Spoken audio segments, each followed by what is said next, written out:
Pegwarmers. I'm Kevin, and I'm here to talk about toys. Today, we're taking a look at the IJoe classified Sergeant Slaughter and Serpentor with Air Chariot. These two characters are part of the original 1986 IJoe toy line, my all-time favorite year for IJoe. And these guys are some pretty important characters. Sergeant Slaughter was a professional wrestler who was brought in to join the IJoe team to voice a character in the cartoon, appear in the comics, have action figures made of him, and also be like a real live spokesperson for the IJoe in their commercials. Serpentor was a chance to kind of reinvigorate the Cobra brand. Cobra Commander had been around for a while, had been released as a couple different versions of action figures, and here was a chance to make a new Supreme Leader, the Cobra Emperor. And it added a very interesting dynamic to the Cobra forces because now there were two leaders, and the people that made the cartoon and the people that made the comic both really liked Cobra Commander, but had the mandate to use Serpentor, so it created this dynamic. Similar to the dynamic that already existed in the Transformers property with Megatron and Starscream. Ironically, Starscream and Cobra Commander have the same voice actor and very similar voices, but you had this inner turmoil within Cobra, which played out in the comic books to be a really cool storyline. And so these two figures both represent really important characters from my childhood. Sergeant Slaughter was one of my favorite Joes as a kid. I took his Triple T figure, which is the one this is based on everywhere I went, and loved every time he appeared in the cartoon. And then Serpentor, I got secondhand.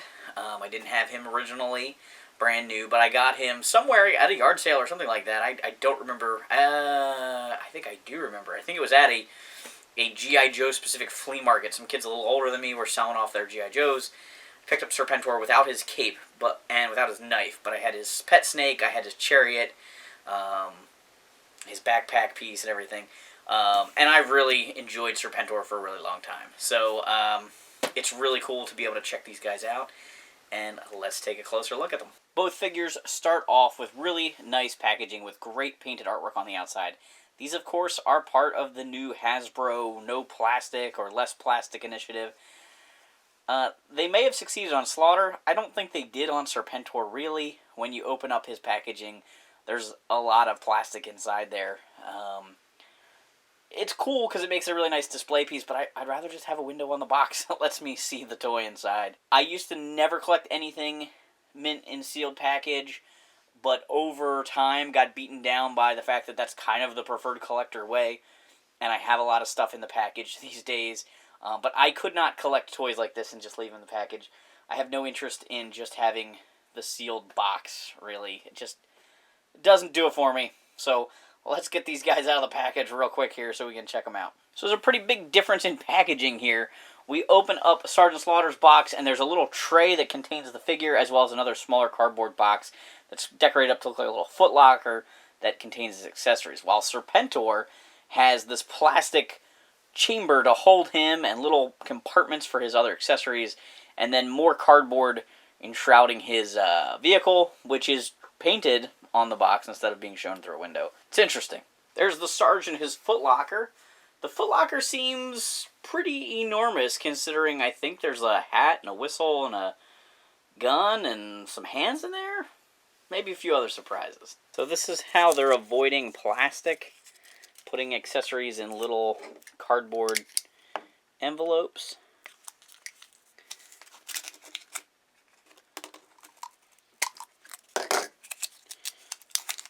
Whoops. Alright, there's Sarge's glasses. This piece of cardboard has his whistle and his baton. I lost the baton to my original Sergeant Slaughter so fast that I didn't even remember that he came with one years later when I found out that he had one. So I don't know if I lost it instantly or if my dad never gave it to me, because my dad always would unbox vehicles. Like the carded figures I would take out of the package and give my mom the card backs to make the file card, cut the file cards out. But the vehicles would go to my dad and he would build them and then give them back to me. So I don't know if it's possible he dropped it and lost it and I never had it, or I dropped it later and just didn't remember that he had it to start with. I'm probably not even sure if I would have known what it was.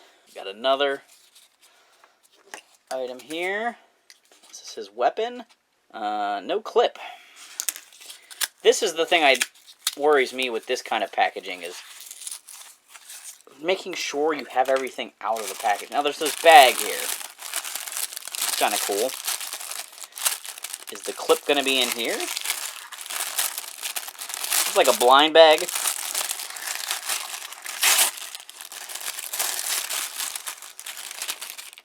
Lots of things in the bag. Why wasn't everything in the bag? We're worried about the stuff getting bent. There's his hat. There's a series of hands. The clip. A scope.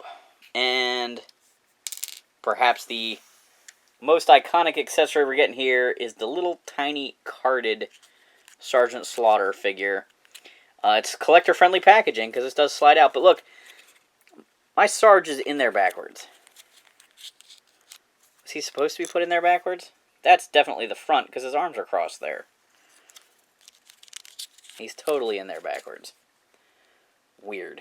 Alright, so here's Sergeant Slaughter out of the package and sort of displaying his stuff better.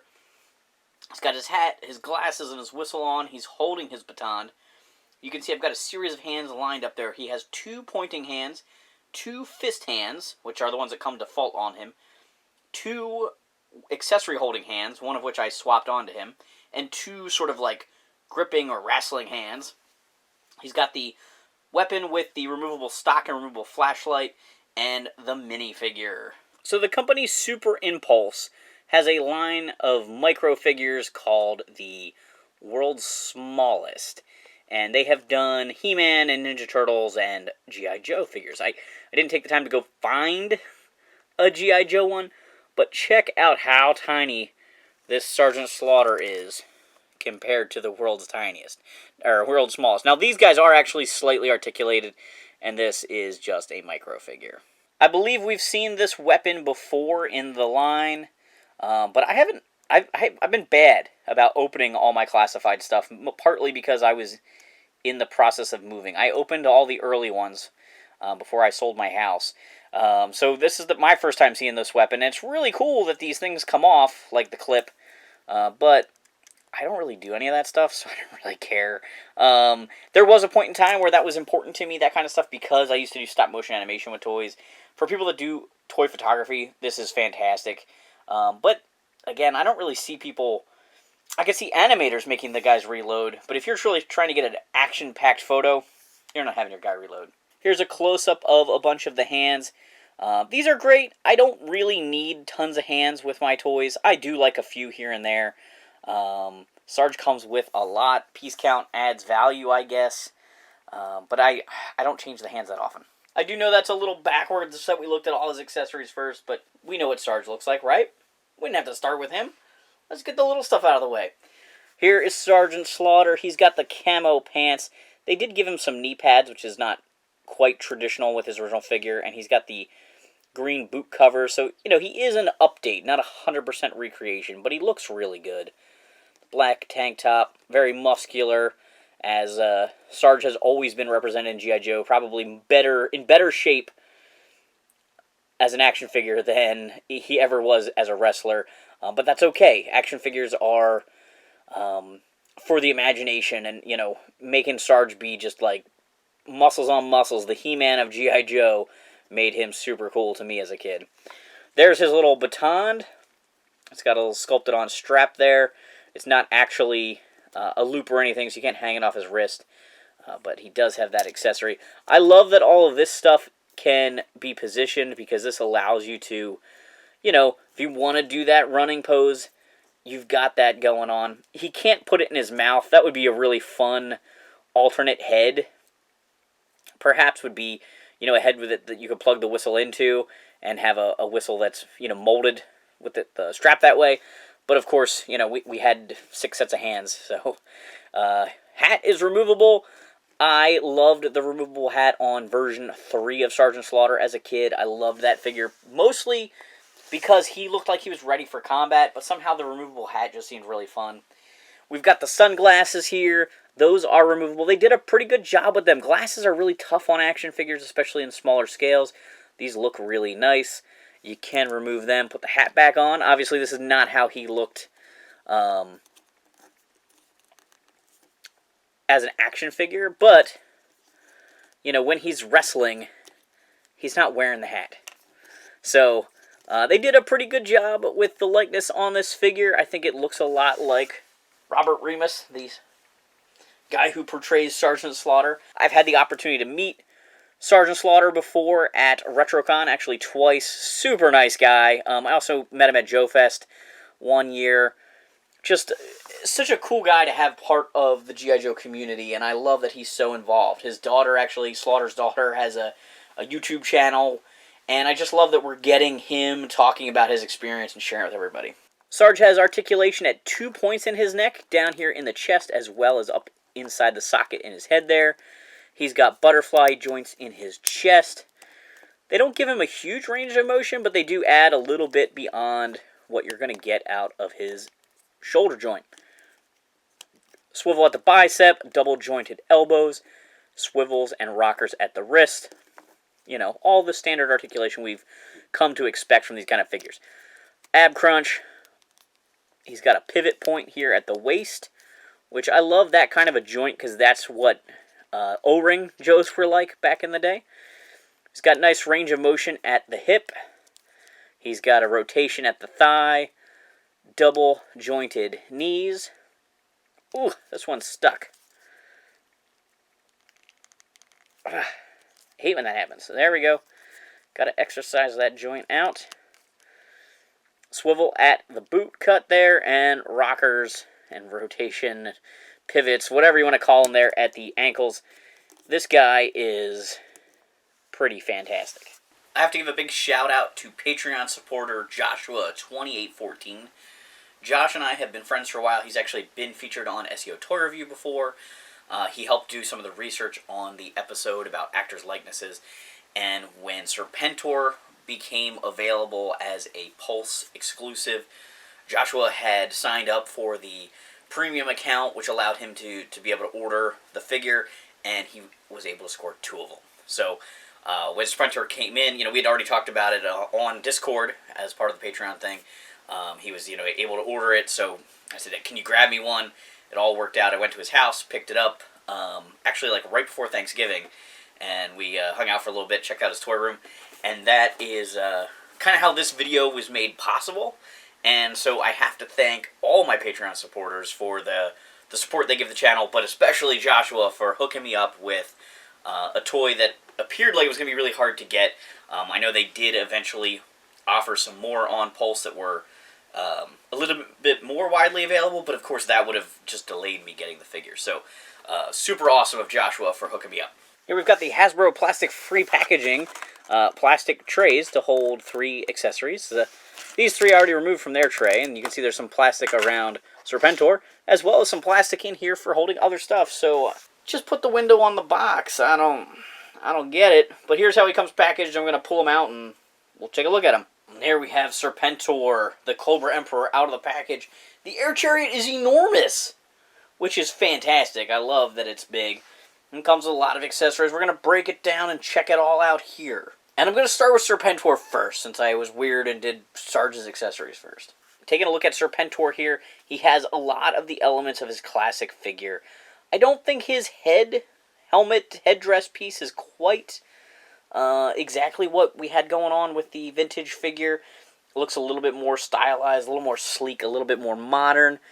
But that might be based on a different version of the character because he comes packed with an alternative headdress and Cobra hood hat piece. So maybe this will give him more of that vintage look, because this backpack piece definitely looks like the vintage one. Oh yes, they're continuing the trend of Serpentor being hideously deformed if something happens to his helmet. Anybody ever have the helmet break off their vintage Serpentor? There's actually a Robot Chicken sketch about it, how gross and weird he looks. I was devastated when my childhood one broke. Alright, so I'm plugging in the headdress. Here is his Cobra head hat. I don't think it was much different. I mean, they're not attached. It does give you the ability to move his head. I guess The other version hinders articulation, but maybe looks a little cleaner. But the details are pretty much exactly the same. The fins are a little different on the inside of the Cobra hood, but really, that didn't change much of the design. So when Serpentor's snake hat is off, his head is, like, cleaved off just above the eyebrows, except there's, like, this weird plug there. I would have given Hasbro bonus points if this plug actually was detailed to look like his brain, because how much fun would it be to have Mindbender playing around with Serpentor's brain? That'd been great. I do kind of love that his cape works like the vintage one, where there's just holes in the fabric that his arms go through. It's pretty funny. But the fabric does have a cool scale pattern on it, which looks really nice. It's kind of a lightweight fabric. There's no wires in or anything like that to pose it, but it still looks nice. It lays really well. And I like that it's a slightly different color from his uniform, so everything kind of pops and stands out. The gold paint on his chest and helmet look really great. And he's got two different tones. There's sort of this yellowy plastic and then the gold paint, which, again, contrasts really nicely. So Serpentor also comes with a pet snake, which is traditional for Serpentor. This one is kind of coiled into a figure 8 almost, which is different from his original one that was sort of just a zigzaggy snake, but it has the sort of striking head. It's got some tan paint on its belly and some red paint in its mouth and everything. So it's definitely a step up from that original one. He comes with a shredder claw type thing. If you remember the vintage figure, he had a little techno device on one hand, and the other hand had like a snake head sculpted on it that had fangs. They've sort of combined those two things here, and now he has this mechanical device that has claws sticking out of it. I can't get his elbow to bend here. Gotta, like, boil and pop all this stuff. That looks pretty cool, though. It's pretty menacing, having this little claw on his hand. He comes with a snake spear. He took the snake that was meant for your heart. That's kind of fun. It's a, stiff, super straight snake spear. The snake head is much smaller than the ones on his shoulder, so it doesn't quite look like in the movie how he takes it off his shoulder and throws it. That was always sort of a controversial thing, whether those snakes that he wears on his body were real or not.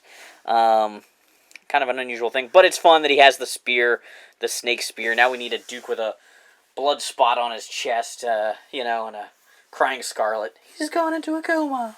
Serpentor also has a snake head staff.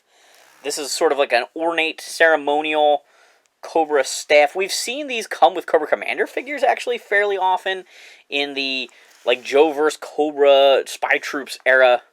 But it's great to have one of these in the line, because if they want to give one to a Regal Cobra Commander... Oh, I wonder if this came with the Supreme Snake Cobra Commander, and they reused it here. I don't actually know that. The Supreme Cobra Commander is one of the few ones I don't have from this line. He also comes with a slightly ornate sword. Reminds me a little bit of like a 2000X Tila sword from Masters of the Universe. But that fits in his hand pretty nicely. And that works out well because, Serpentor needs to get in on the action, but he's not really like a gun guy. So he needs... Oh, man, these elbows are just stuck. He needs some hand-to-hand combat accessories. Having taken a look at Serpentor, I love the figure's body, 100%. His head, I don't know. It's not quite perfect. I don't know if it's the headdress isn't big enough or the snake hat part isn't big enough. It doesn't really look like his head would fit in there, necessarily. That's kind of my only complaint. I think the snake helmet needs to be bigger. So we have Serpentor's air chariot here, and it really does look like a hyper-detailed, scaled-up version of his original vehicle. I love that all of these details are printed on it. They're tampoed or something like that, but it's not decals. They look fantastic. It's even got the little turbine here. It doesn't have the little twist knob on the bottom, so it's actually hard to make the fans move, but they do move if you spin the piece on the top there, and I think that's pretty cool. So we're going to plug in the serpent head piece here for the front. That did not come on it in the package. Alright, that's clicked into place, and I think I just realized the head? Oh, maybe the head isn't supposed to be articulated. It's its own piece. I thought maybe that was articulated for a second there, which was going to be interesting, like, robotic snake front piece on this was going to be very interesting. Alright, and then we have the control stick that needs to get plugged into the back here. It's like the handles to a periscope, basically. And the vehicle also comes with some fins that get plugged in. I don't know if there's a preferred up and down position to them. I used to rotate them as a kid a lot. These want to pop out when you rotate them. Depending on whether he was flying or landing, I think, or something like that. I used to do something with them, with mine as a kid, but I don't know if they were supposed to be rotated. So they're plugged in now. He's got his fins. Let's put Serpentor next to it for size.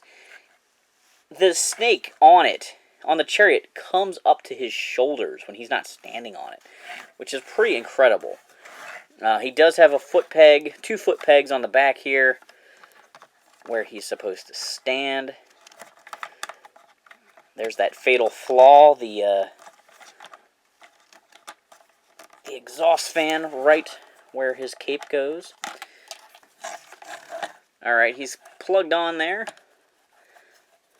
So, I noticed he doesn't have any extra hands. It's interesting how Sarge came with so many. Serpentor here just has 2 accessory holding hands. There he is on the chariot looking pretty fantastic. It's enormous.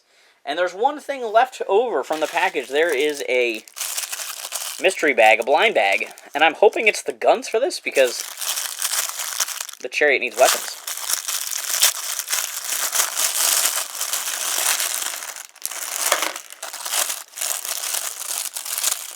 Okay, we have lots of stuff in here. So this looks like an alternate claw piece, so he can retract his claws and extend them. That's fun. Probably never display them with the short version. We've got some gun barrels, some ammo strips, and these are the weapons here, I think. If I can get this packaging open. So we have... This is definitely a holdable weapon. This is like the Gatling gun on the Ram. You know, where somebody could hold it. So it's got barrels that plug in. Oh, yeah. This is a pretty standard-looking weapon, actually. And then here's the ammo belt. Plugs into the back and the side of the weapon. That looks pretty cool, actually. I could definitely see Roadblock running around carrying one of these. Looks kind of like his 50 cal. Having a little trouble with the ammo belt. The first one went on easy. This one doesn't quite feel like it's connected right. And then these are just going to peg onto the side here. I believe. See if we can get them pushed into place. Oh, that one went on really easy. Oh, there we go. Now, this thing's loaded for bear, and Serpentor's ready to come at G.I. Joe. We've got 2 really awesome figures here. Sergeant Slaughter is pretty much everything I would have expected out of this figure. The only thing that maybe could have been better was if they had done a deluxe type figure and given him the Triple T. But I know a lot of people make jokes about the Triple T, and I don't really need it. I'm happy to have him just the way he is. I do want Hasbro to create version 1, version 3, version 4. Version 4, the Slaughter Marauder one, is already... You got the whole mold right here. We already have a Marauders version of Barbecue. So, you know, let's get that one out here soon, Hasbro. You only need to change the legs, really, to make the version 1 version. And maybe they want to stay away from that one, because that's kind of his wrestling look. There are some, you know, WWE figures that look kind of like that. But the version 3 version, the one that came with the Warthog, that is a really cool version. He has a bullet bandolier across his chest. He has gloves with the fingers cut off. That version makes him look like a combat soldier instead of a drill instructor. So I'd really love to see that figure. Serpentor over here looks great, mostly based on his original figure. I feel like there's a little bit of modern Devil's Due or IDW stylizing going on with the helmet there. Maybe they were worried about it being too goofy if they went too vintage. You know, sometimes in the cartoon it looks like he's got like corn cobs going around his face. But this Air Chariot is very impressive. It is massive. He looks fantastic on it. Definitely one of the coolest things to come out of this line. This blows the coil cycle that Baroness came with out of the water. I think it's cooler than the Ram, and the Ram is one of my favorite G.I. Joe vehicles of all time. We need the Trouble Bubble. We need the Armadillo tank. We need a whole bunch of the small vehicles. This proves that they could have done Zartan with the Swamp Skier. This proves that they could do Overlord with his little thing, the Dictator. Although, who cares about Overlord? I don't know. Zanzibar. Let's get Zanzibar, the Dreadnought Pirate, on his little air skiff. I mean, these deluxe figures, the guys that you want to buy, you want to own the character, but they come with a mini vehicle. Not like the Snowcat that has a driver, but these little vehicles that came with a character who's a big personality. Those were proven to be very successful. Zartan, with his little vehicle, sold super well back in the early days of G.I. Joe. So they replicated that with Serpentor. And then every year or so, they would release somebody in that deluxe figure format, where you were really wanting the figure versus like the pack-in driver. You wanted that figure because he was important. Love these two figures. This is Classified's really, really hitting its strides. I can't wait to see what else Hasbro has for us. And we need Falcon. I know he's coming. We need him, like, right now, so he can be, like, battling Serpentor on the air chariot, grabbing onto his cape, pulling him into the exhaust fan. I recreated those scenes over and over and over again as a kid with my vintage figures. I love it. I need a Classified shelf stat. I filmed these in my basement, a bunch of these now. I'm still going to the studio for some. In fact, we have a Christmas episode coming up that was shot at the studio. But I'm in sort of a transition period here where I'm trying to produce the content a little bit more efficiently. And driving to the studio actually eats up a lot of time. So I'm trying out here at home. We're trying to tweak some things. I've been I'm trying out to make sure the volume's a little louder on this one. And maybe I'll invest in a mic at some point that'll improve the sound even more. Trying to figure those things out. The winter time is just a really busy time of the year for me, so it's harder for me to get to the studio. But I do plan to shoot more there. We did a Halloween episode. We're doing a Christmas episode. There will be more stuff filmed there. But these online, some of the Zoom-type episodes I've done with Chris from Comic Tropes and Chris from Long's Toys, doing a live news episode. And the Hot Toys episode. They're a way of speeding up production and also getting guests that I can't necessarily bring to the studio. And also, these episodes I can produce just in a faster turnaround because I'm here at my house. But anyway, I'm working on, when I'm not making content, not editing content, I'm trying to get my basement set up. This place is full of bins, full of toys. I don't even know where my Classifieds figures are, except for the new ones. There's a couple over there in a stack that have been featured in New to the Collection episodes or segments. I've got these guys here. So I really do want to get some of these on display because they're so great. Before Sergeant Slaughter teamed back up with Hasbro to join Classifieds, he had signed a deal with Bobby Valla to be part of Action Force, a toy line created by a former Hasbro designer that's very G.I. Joe adjacent and had its own Sergeant Slaughter figure. I bought him a while ago, never made any kind of content with him, never did a review, never actually opened him, sort of during my move period. And it seems like an appropriate time to check it out. The Valaverse Sergeant Slaughter figure seems to be more based on the way he looks currently. It's a little bit of an older and a little bit more realistic body type compared to the overly muscular, G.I. Joe cartoon Sergeant Slaughter. You can see my Valaverse Sergeant Slaughter has been bounced around the package a fair amount. His hat's fallen off there. He's in the black tank top, which harkens back to that G.I. Joe version. But he's got a jacket on. He's got some additional webbing on his pants and stuff. So let's get him out of the box and check him out. One positive thing I do have to say about the Valaverse figures, I love that they come with file cards. So here we have the Valaverse Sergeant Slaughter out of the package. You can see his outfit a little bit better here. Here's his sergeant hat. It's a hard plastic this time, compared to the Classifieds version. So it's not going to grip on his head as well. It does seem to fit pretty well. I don't know if they're interchangeable or not. Probably depends on the size of their heads. Yeah, definitely a different size hat. It's kind of drops down a little low. Valaverse one doesn't fit classifieds. He's got his sunglasses, which of course are standard issue for Sarge. So they both have the sunglasses and the hats. They fit reasonably well. Like I had said before, it's really hard to do glasses at this scale. It's tricky to get them to stay on. It's tricky to get them to fit. Tricky to have them look just right. I do think he looks fine without them. And actually, I kind of want to compare the two of them without them there. Pretty similar head sculpt. It's actually kind of fun that you could pretend... You could do a time travel type story where the IJoe era Sarge comes to the future for a Days of Future Past kind of thing, and you have the old man Sarge version over here, who's a little bit skinnier, a little bit more old, and more bald. I just think that kind of is a fun play concept if somebody was doing like a stop-motion storyline or something. Sarge has a large revolver here and a holster on his hip for that weapon. I would say that that is a nice feature of this figure, that he can carry his accessories around. I'm trying to see how it fits in there best. It's always nice when you can carry your accessories. And the other side has a sheath for his knife.